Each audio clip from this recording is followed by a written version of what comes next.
Bueno, buenas noches a todos y todas quienes nos acompañan de manera virtual en este primer encuentro.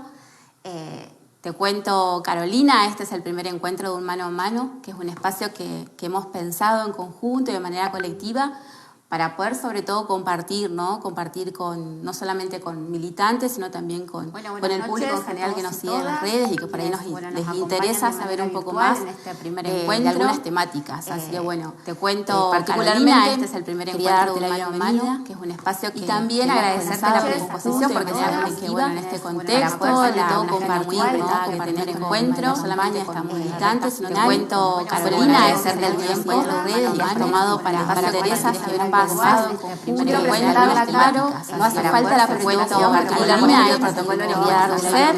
Caro, también agradecer la predisposición porque es muy complejo compartir, tener encuentro social, tantos cuento, nada, agradecerle el tiempo, María también tomado para también agradecer la predisposición porque cuento todas, no hace falta la presentación particularmente el protocolo que voy a dar a Diana. Caro, también agradecerte el tiempo porque yo comparto un poco de Caro, porque bueno, te cuento asociada, no hace falta la presentación particularmente el protocolo que voy a dar a Diana. Caro, también agradecer la predisposición porque cuento muy falta la presentación particularmente el protocolo que voy a dar a Diana. Caro, también agradecerte el tiempo porque yo comparto un poco de Caro, porque bueno, te cuento asociada, no hace falta la presentación particularmente el protocolo que voy a dar a Diana. Caro, también agradecer la predisposición porque bueno, yo comparto un poco de particularmente el protocolo que voy a dar a Diana. Caro, también agradecerte el tiempo porque sabemos que bueno, que nos cuenta asociada, no hace falta la presentación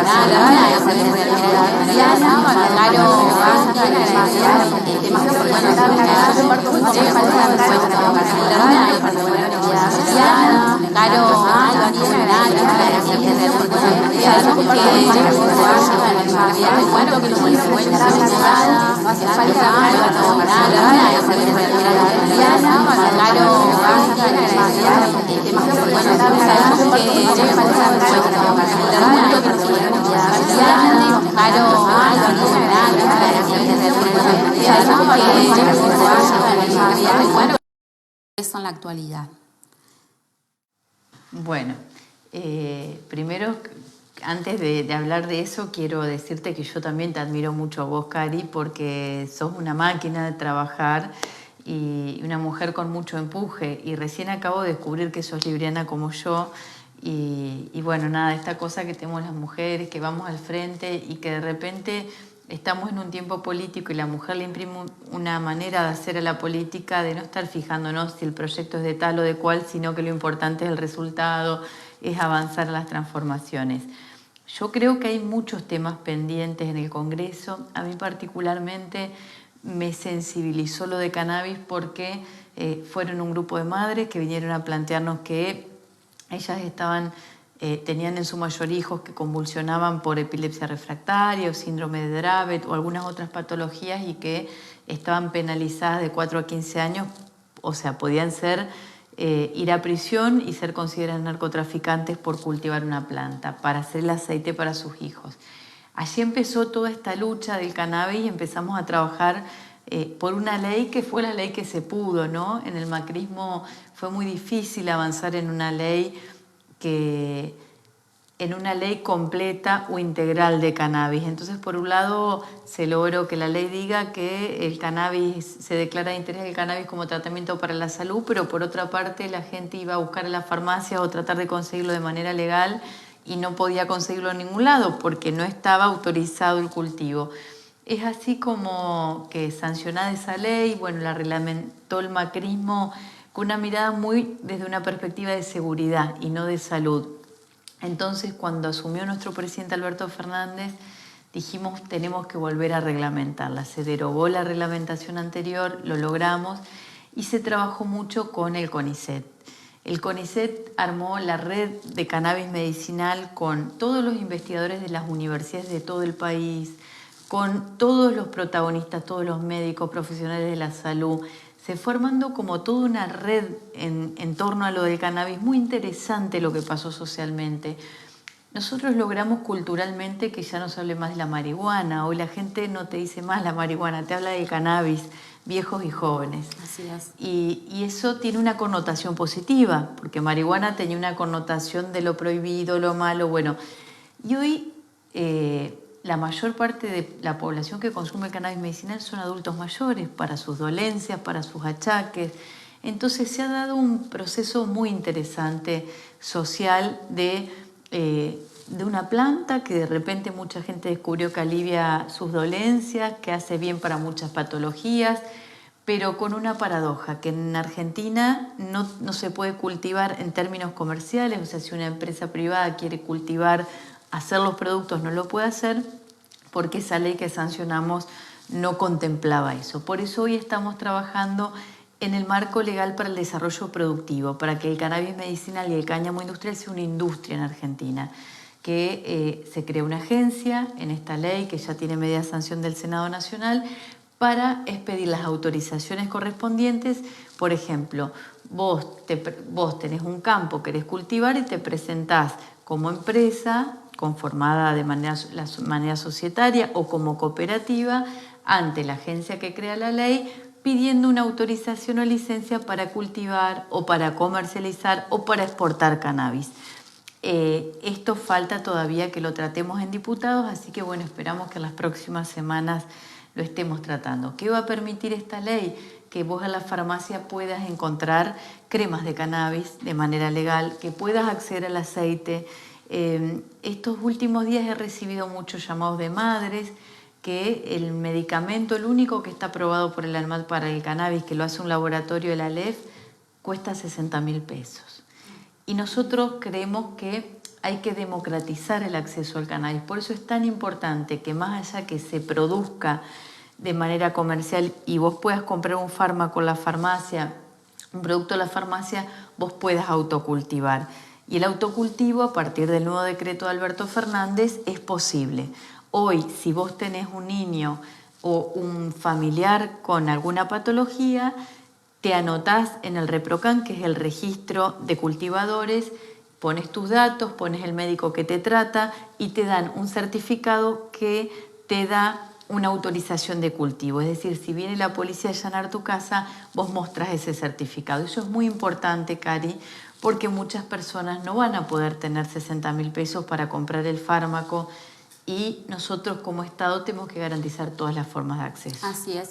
Además, destacar, Caro, también tu participación muy importante en la elaboración del proyecto también de cannabis medicinal de la provincia de Entre Ríos, que hoy ya es ley, que fue también autoría de una compañera que yo quiero muchísimo, que es Nené Moreno, y Néstor Logio también, y que bueno, también se debatió, se hizo un rico debate dentro de la Cámara de Diputados, pudimos avanzar, se trató en senadores, y bueno, yo creo que logramos una ley posible también, pero creo que también fue muy buena en la provincia de Entre Ríos. Primero creo que han armado un grupo.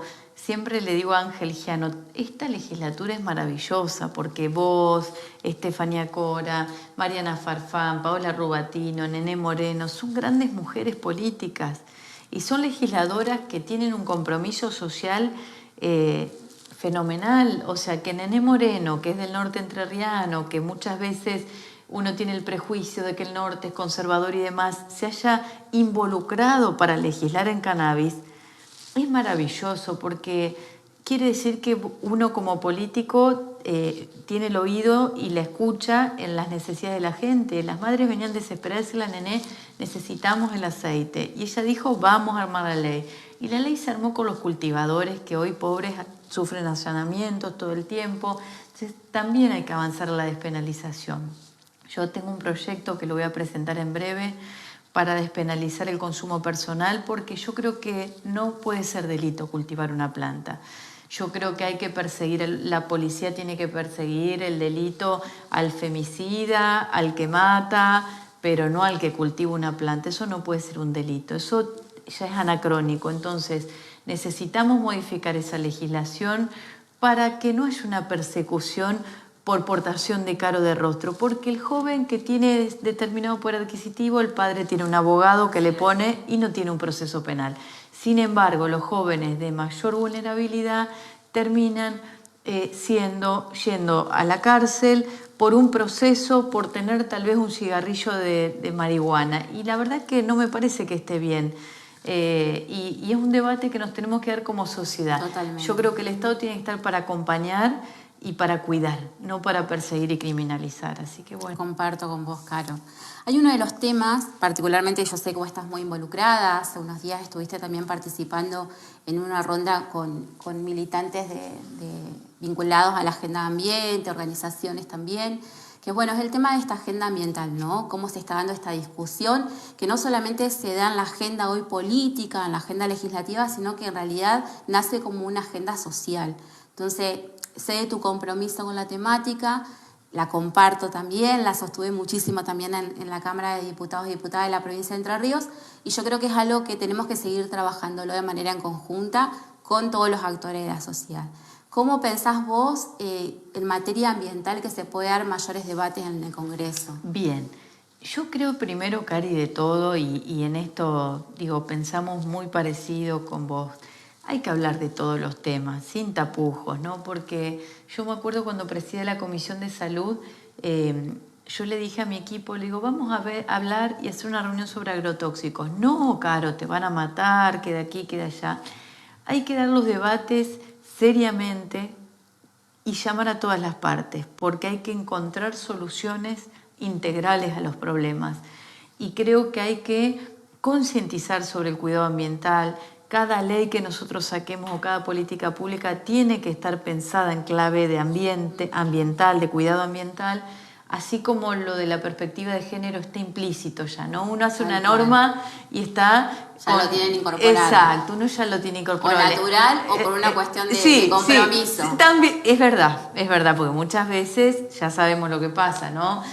Lo tienen que hacer, pero bueno, no importa, hemos logrado, el movimiento feminista logró eso, que los hombres dicen un piropo y se sonrojan y dicen, ay, no, perdón, no tenía que decirlo. Bueno, eso ya es un avance. Sí. Nosotros necesitamos que el que hace algo en contra del medio ambiente se avergüence y que haya una condena social. Y también entender que el tema del medio ambiente no es un tema de una élite o de determinados sectores medios, urbanos, que se están preocupados por el medio ambiente, sino que hay un tema de desigualdad social, del capitalismo, que genera también esa desigualdad que provoca la degradación del ambiente, porque así como el patriarcado oprime a las mujeres, el patriarcado también, el capitalismo ha oprimido la naturaleza, yo creo eso.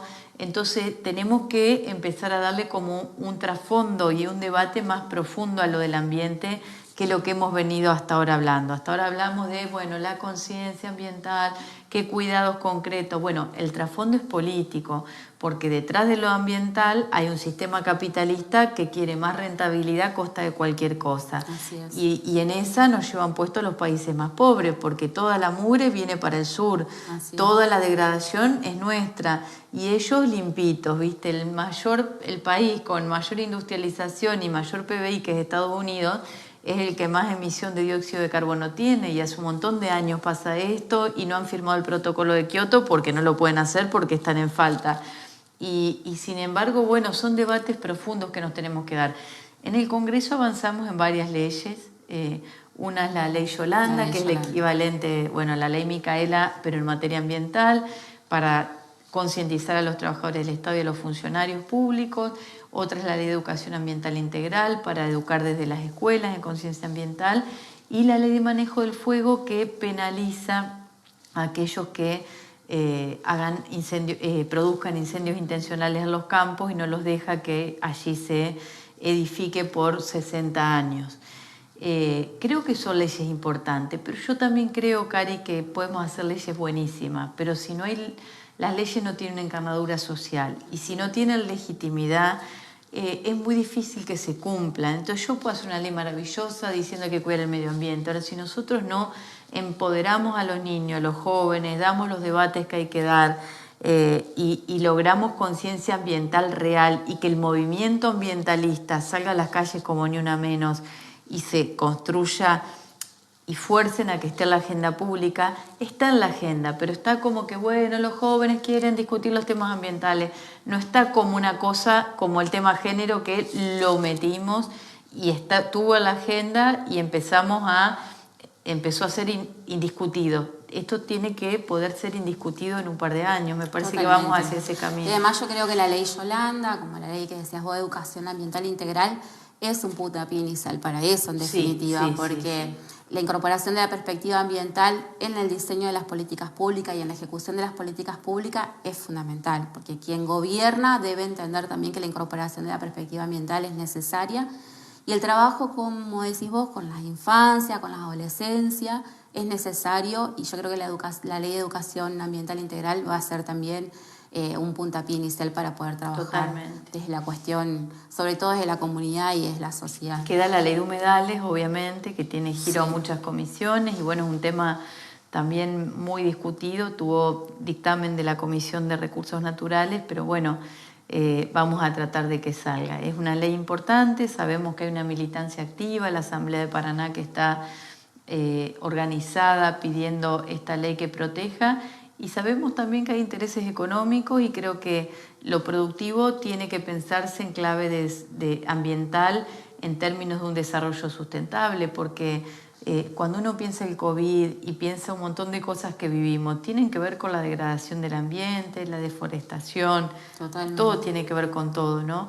La afectación de la biodiversidad, y también creo que, bueno, vos sos abogada también, muchas veces se hablaba cuando yo estudiaba Derecho del amparo colectivo, de incidencia colectiva, como algo lejano y difícil de lograr. El ambiente, al ser un tema colectivo y de todos y no ser de propiedad individual, el derecho muchas veces se ocupa de la propiedad privada, de lo que uno tiene, porque tiene que ver con el individualismo, con un sistema capitalista que no me toques lo mío es propiedad mía. Ahora, el ambiente es de todo, entonces ¿quién se hace cargo si es de todos? Así es. ¿No? Yo creo que fue una herramienta muy importante haber incorporado la acción colectiva. Bueno, nos vamos al tema de perspectiva de género, que es un tema que también lo hemos trabajado muchísimo, y además porque hemos tenido muchísimas conquistas también respecto a ese tema.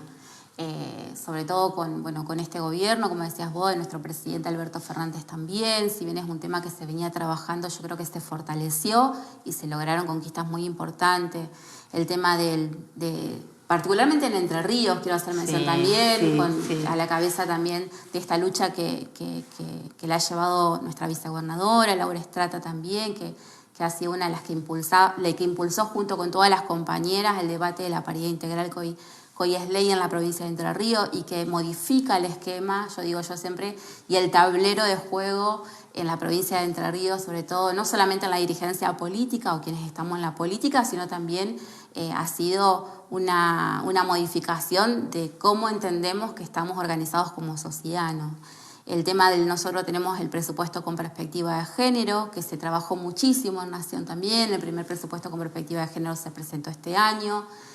Nosotros tuvimos la ley, que la pudimos incorporar, y ahora estaban por presentar presupuesto 2022, con también los indicadores de perspectiva de género, de los programas que tienen perspectiva de género en la provincia de Entre Ríos. Y en eso quiero destacar también un fuerte acompañamiento del gobernador, de Gustavo Bordet, porque la verdad que él, cuando nosotros desde la Cámara de Diputados, como así también con las compañeras senadores, damos el debate de la necesidad de tener este tipo de legislación, él siempre nos ha acompañado y nos ha dado siempre el visto bueno para poder avanzar, así que eso también es importante. Bueno, ahora las jubilaciones también por tareas de cuidado, que es un reconocimiento sumamente importante para las mujeres que han tenido a su cargo las tareas de cuidado de sus hijos, de sus hijas. La verdad que ha sido una conquista de derechos sumamente fundamental. ¿A vos qué te parece que estaríamos necesitando poder debatir o trabajar en el Congreso de la Nación respecto de la agenda de género? Bueno, primero, Cari, felicitarte por la ley de paridad integral, porque vos fuiste una protagonista de eso y ustedes lograron algo inédito en la provincia de Entre Ríos, ¿no? ¿Quién iba a pensar que eso era posible acá? Así que, y es una ley de vanguardia a nivel nacional, así que creo que en eso y no le falta nada. Y además trabajaron también la ley de prevención, asistencia en violencia de género que acaban de presentar, que es muy importante. Yo creo que más que leyes, nosotros hicimos 5 reuniones el año pasado desde la Comisión de Legislación Penal con la Comisión de Mujer y Diversidad de la Cámara de Diputados para analizar proyectos que tenía yo en la Comisión de Penal sobre el tema violencia de género. Algunos eran modificar bueno, amplia la legitimación procesal para el caso de femicidios, otro tenían que ver con el tema del juicio abreviado, el juicio abreviado, si se permitía o no se permitía, bueno, o la suspensión del juicio a prueba, viste que hay todo un debate, si se puede acordar o no, si la mujer puede acordar, bueno. Entonces, ¿qué dijimos? Porque había ocurrido un femicidio y dijimos, bueno, vamos a hacer un encuentro o comisiones donde analicemos los proyectos, pero a partir de un diagnóstico. Y ese diagnóstico fue escuchar a juezas, a fiscales, a abogadas que litigan, a responsables de género de las provincias, de los municipios, para descular qué está pasando, por qué hay un femicidio. Justo había pasado, creo que lo de Úrsula Bailo, o había sido lo de Fátima acá, creo que fue lo de Fátima. ¿Y qué pasa? ¿Qué pasa? Falta articulación, faltan leyes, porque siempre nos preguntamos lo mismo cuando ocurre un femicidio, ¿no? Che, ¿qué falta en el Estado que estamos haciendo mal? Todos nos sentimos responsables. Bueno, entonces dijimos, vamos a zarandear a ver qué pasa con estos proyectos de ley, cuáles sirven y cuáles no sirven. Y bueno, y ahí surgieron un montón de cosas, que cada caso de violencia es un caso en particular. Así es, que no con un contexto particular. Con un contexto particular. Y a veces las leyes, cuando son generales o los procedimientos son generales, justamente nos sirven para actuar en los casos de violencia de género. Después que las redes de acompañamiento son fundamentales, ¿no? Que si no hay red comunitaria, no hay policía, no hay botón antipánico que valga, no hay ningún sistema que sea efectivo si no hay una red comunitaria que acompañe a la víctima. Tercero, la importancia de que unificar procesos, que no haya 2, 3, 4 procesos, uno en el juzgado de familia, otro en el proceso penal y demás, porque lo que haces es revictimizar a la víctima teniendo que contar muchas veces, relatar muchas veces lo que le sucedió. Y otra de las cuestiones que a mí me pareció muy interesante es unificar procesos y ventanillas para evitar que la víctima tenga que ir a un lado, a otro, a tramitar por un lado la asignación universal. Entonces que haya una sola ventanilla donde la víctima hace la denuncia, se tramita el proceso y gestiona todas las ayudas que necesita. Incluso si el refugio está ahí cerca, mejor todavía. Sí. ¿Por qué? Porque esa persona tiene hijos que cuidar y tiene que trabajar. Entonces, ir a declarar un proceso, tomarse el colectivo, con quién deja los gurises, dar la vuelta por toda la ciudad, no está bueno y no sirve. Entonces surgieron un montón de cosas interesantes. ¿Por qué te cuento esto, Cari? Porque hicimos un libro que se llama, bueno, ahí surgió penal, yo presido la comisión de penal y Dora Barranco decía, con el Código Penal no hacemos nada. Pero surgieron un montón de cosas interesantes, como que el Código Penal lo hicieron los hombres, entonces hay un montón de cosas que no están contempladas ni pensadas desde lo femenino. Ponele la legítima defensa privilegiada, que es un proyecto que logramos dictaminar y se va a tratar en el recinto en breve, que es cuando una mujer viene sufriendo violencia sistemática, puede aplicarse la legítima defensa si es que comete un homicidio contra el violento y puede ser un eximente de responsabilidad. ¿Por qué? Porque la violencia generalizada o estructural también habilita y genera ese marco de contexto. Claro. Y la legítima defensa estuvo pensada siempre para que dos hombres se peleen, nunca estuvo pensada para una mujer que sufría violencia que se iba a plantar. Situación de desigualdad. Exactamente. Y después otra cosa, el tema de las lesiones psicológicas, que también no están previstas. La violencia de género no es un concepto que esté en el Código Penal, por ejemplo. Entonces el juez penal, cuando tiene que tipificar o algo, la violencia de género no es un delito, porque no está tipificado, porque no está conceptualizado. Bueno, todas decían, no es por el Código Penal que vamos a resolver la violencia, es deconstruyendo prácticas culturales y el patriarcado. Pero por otra parte sí es cierto que hay muchas cosas que modificar. Pero realmente creo que para una verdadera igualdad tenemos que ir a una ley integral de cuidado. Creo que es lo que falta, Cari. Bien. Vos sos mamá, yo también.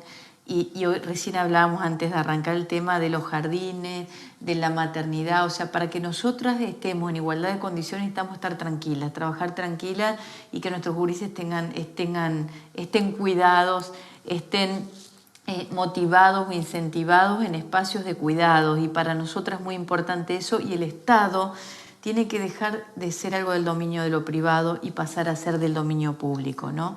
El cuidado. ¿Por qué las mujeres siempre nos tenemos que ocupar de cuidar a los niños, llevarlos a la escuela, hacer las tareas con ellos? ¿Por qué tenemos que siempre nosotros pedir el turno médico o cuidar a los adultos mayores de la familia? No, eso siempre fue algo de las mujeres, pero tiene que dejar de serlo para ser del Estado y que el Estado también lo resuelva. Eso también va a ser... Sí, que se agudizó además también en el contexto de pandemia, totalmente. Aislamiento.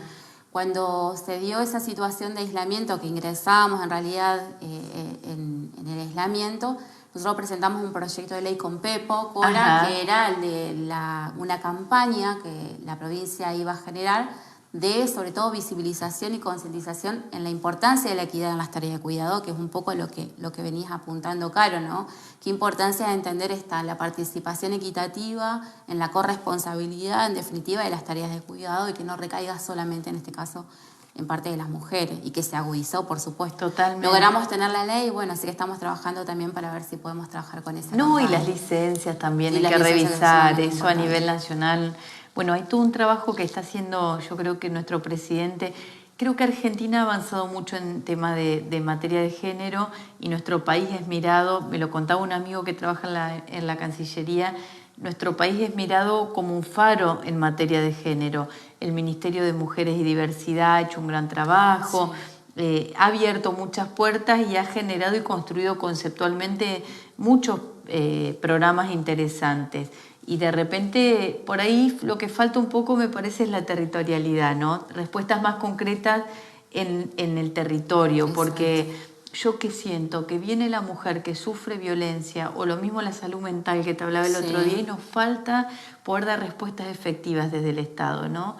Es el gran desafío que tenemos. El gran desafío para mí es que nosotros seguimos teniendo un Estado de hace 50, 60 años, con mismas políticas, con las mismas áreas, y no tenemos un Estado que se reformule al siglo XXI y con todas las nuevas demandas sociales y nuevas realidades que hay. Completamente. Sí, comparto con vos. Bueno, Caro, viste que son un montón de temas que si uno piensa en desarrollarlos, la verdad es que estaríamos un montón de horas, pero bueno, seguramente vamos a tener otra oportunidad para hacerlo. Sabemos que caminos a las elecciones, ahora del 14 de noviembre, ha sido posible porque, bueno, hablábamos del tema de la pandemia, que fue una situación muy crítica que atravesamos a nivel mundial, en definitiva, que gracias a un Estado presente, nacional, provincial y municipal, que pudimos avanzar con un plan de vacunación, donde hoy podemos tener ciertas libertades o presencialidad, y que eso también nos permite hoy poder cumplir con una cuestión democrática, que es llevar adelante las elecciones legislativas nacionales. En la ciudad de Paraná, nosotros en el mes de junio, acompañando el proceso de vacunación del Ministerio de Salud, empezamos a trabajar pensando en aquellos vecinos y vecinas de la ciudad que no habían podido acceder a la vacunación. Y cuando empezamos a ver cuál era la causa por la cual no accedían, y nos encontrábamos de que muchas de esas era, bueno, a veces por una cuestión de conectividad, pero también esta realidad que decíamos, nos encontrábamos con algunos testimonios de mamás que decían, por ejemplo, no tenemos con quién dejar a mis hijos y no podía acercarme al centro de vacunación. Entonces, bueno, nos dimos ese desafío de la Municipalidad de Paraná con la subsede de salud de hacer los rastrillajes barrio por barrio, sobre todo aquellos que sabíamos que había alta vulnerabilidad. Logramos organizar a través de esos rastrillajes la vacunación en los centros de salud cercanos, o en aquellos casos que no llegaban, íbamos con la ambulancia y hacíamos vacunatorio móvil. Lo estamos haciendo al día de hoy, y la verdad que, bueno, agradecemos al Ministerio de Salud de la provincia también, que nos acompaña en ese proceso de la Municipalidad de Paraná. Y volviendo a las elecciones, que yo te quería en realidad entrar en ese tema, ¿cómo te estás preparando, Caro? Nada, chica, yo disfruto mucho de la campaña, y soy una soñadora, y creo que siempre hay cosas para hacer y para repensar y qué sé yo. Siento que es muy importante un congreso fuerte para acompañar al presidente, para acompañar a nuestro gobernador. si nosotros no tenemos un Congreso fuerte con diputados nuestros, mayoría oficialista, que acompañe las políticas del gobierno, es muy difícil avanzar. Yo fui empleada legislativa y vivencié cuando estuvo el Grupo A, es decir, el gobierno de Cristina con mayoría de la oposición. Y es una traba permanente a todo, entonces no se puede avanzar en ninguna ley. Es más, ese año habíamos quedado sin presupuesto. Me parece que es fundamental tener un Congreso nuestro, sobre todo porque somos los diputados del Frente, diputados y diputadas del Frente de Todos los que vamos a votar las ampliaciones de derechos, vamos a ir por más conquistas, vamos a ir en todas las leyes para mejorar la vida de la gente, para reconstruir la Argentina. Reconstruir la Argentina es que los empresarios puedan también ser parte de la reactivación económica, para que la pyme pueda incorporar más trabajadores y generar más trabajo y más empleo, para que el Estado tenga más herramientas y recursos para hacer más jardines, para que haya más mamás felices y realizadas y empoderadas, porque necesitamos mamás felices, porque también hay que pensar en eso, ¿no? Sí. La mamá por ahí no lo dice, pero ese espacio donde el niño va al jardín también es un momento para ella, para poder empezar a verse ella misma, a ocuparse de ella misma, y eso va a hacer que después el vínculo con el niño mejore y todo va a mejorar. Entonces yo los cuidados creo mucho, pero para eso necesitamos tener mayoría en el Congreso. Por eso les pedimos a los entrerrianos y a las entrerrianas que nos acompañen con su voto.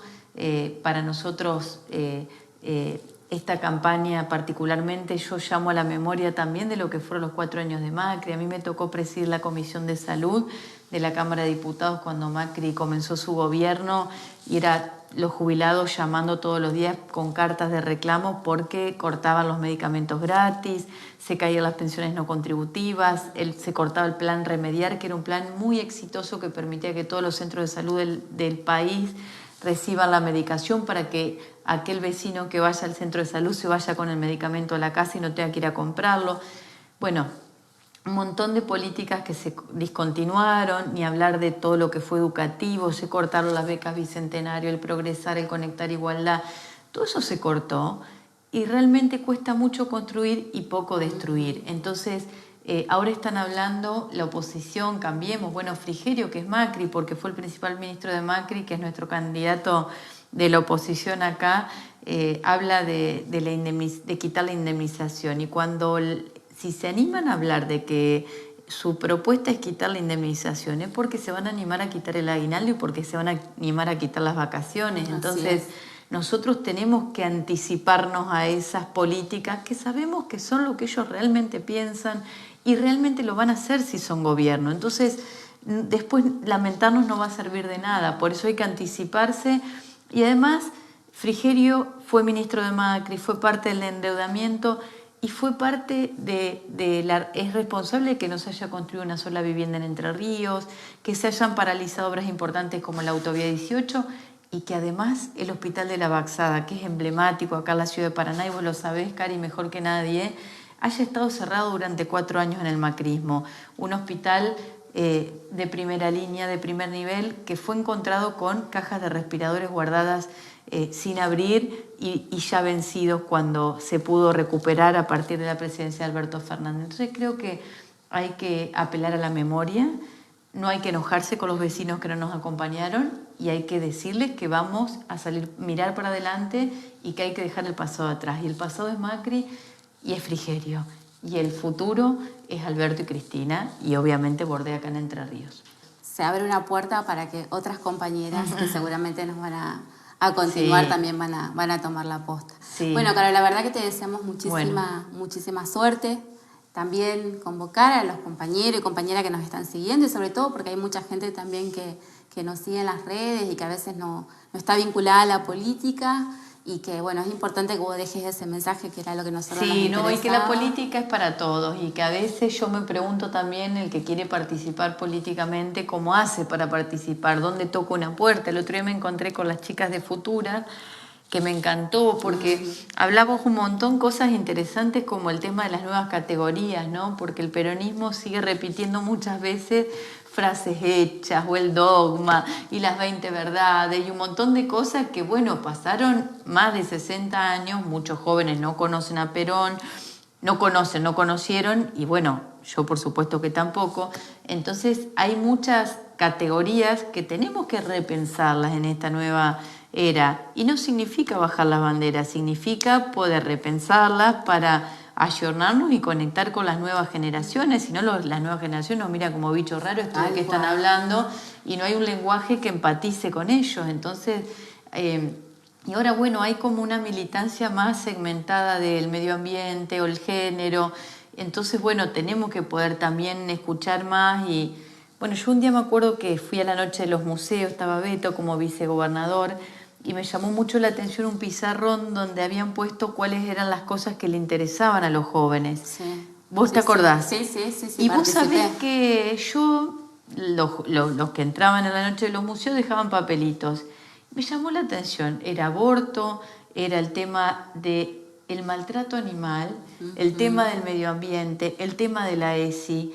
Y dije, ¿cómo a veces la política es más conservadora y prejuiciosa que la gente? Tal cual. ¿Viste? Y los políticos especulan y dan vueltas. Yo con el cannabis me decían, y te vas a meter en ese tema, y van a decir esto, y van a... ¿Qué me importa lo que digan? Si uno tiene argumento y sabe defender y es una causa justa, vamos para adelante. A ver, no hay batalla, la única batalla que se pierde es la que se abandona. Totalmente. Bueno, Caro, un placer. Cari, querida. Gracias por compartir este espacio. Por y gracias favor. por tus palabras. Y bueno, nos encontramos seguramente el 14 de noviembre. Dale. Defendiendo las banderas Por de nuestro supuesto. gobierno. Y que todas estas full. políticas públicas que son de ampliación de derechos la podamos convertir en políticas de Estado a través de leyes. Para nosotros es una garantía que en Paraná vos seas nuestra secretaria de Desarrollo Humano, porque sabemos de tu compromiso y que estás en todos los detalles, ¿viste? Y eso a uno le da una tranquilidad enorme, porque las necesidades son muchas. Creo que hay la sociedad está golpeada emocionalmente después de la pandemia, entonces no solamente hay que hablar de la recuperación económica y de la generación de empleo, sino también de cómo el Estado acompaña este proceso de recomposición emocional, de los vínculos, de lo afectivo, ¿viste? Totalmente. Bueno, muchas gracias a todos los compañeros y compañeras que nos siguieron en vivo. Con Caro vamos a estar dando respuesta a los mensajes que nos han ido llegando. Y bueno, nos despedimos de este encuentro mano a mano y seguramente nos volveremos a ver.